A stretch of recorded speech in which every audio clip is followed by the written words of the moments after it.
Letters of John Nelson Darby, Volume 2, Letter 422-96E, of 1031. p. 154. Dear Miss Loudoun, be assured you shall have my prayers, as I am sure you will of many other saints. And as I said to Dash, not only then but now, it is a serious position in which you are placed, not only, as it ever is, the influence that a wife exercises on a Christian, in danger, as the Apostle teaches us, of caring for the things of the world to please his wife, but the rather in the case of a workman of the Lord, and who has been blessed as such. You may be blessed to your husband if God graciously leave you together in this poor world, as strengthening and comforting and encouraging him, and praying for him in the weariness and trials which accompany the service. But do not seek to relax his energy. A wife sometimes likes to have her husband for herself, and when her husband is the Lord's laborer, it is a great evil. I have known a wife spoil a laborer, and a husband as to herself too, in this way. A husband is bound to care for his wife, consider her, and do anything but neglect her. It is surely most evil and sad when he does. But the wife of a laborer for the Lord must put his work and labor before herself, or rather it should be herself too, and this can only be when she lives with and for the Lord.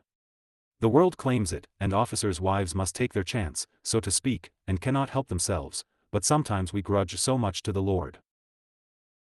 But a wise wife who seeks first the Lord herself, puts him first for her husband, and does not love him the less, it is a bond, and her husband will honor and value her, and so will the Lord too. Another danger is where a wife likes to see her husband made much of, very natural, but I have seen laborers wholly spoiled by this, creating ill feeling in his mind, because he had not the importance she thinks he ought to have, and irritating him against others.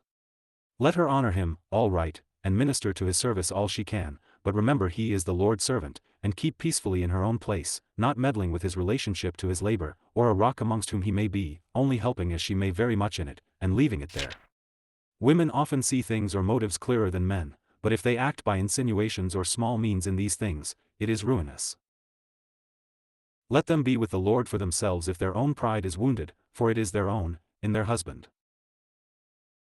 Having said these 2 or 3 words, with the privilege of an old man before whom many things, and sometimes sorrowful ones, have passed, I have only to beg you to be assured that I have done so, as I now write, really in sincere sympathy and desire of a full blessing. May he be with you. Many and rich blessings flow from him in these channels, if we look to him in them. Trials? Yes.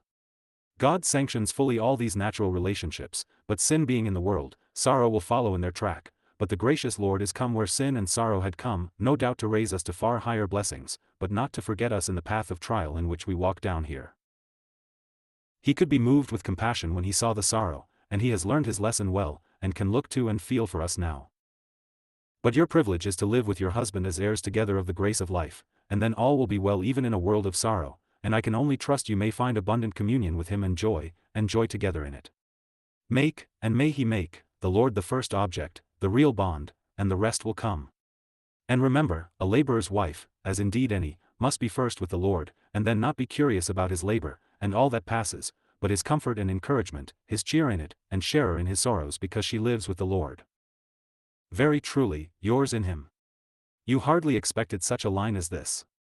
However, I was led on, and beg you to consider it as a proof of interest in your happiness. Nimes, February 18, 1872. 52096E.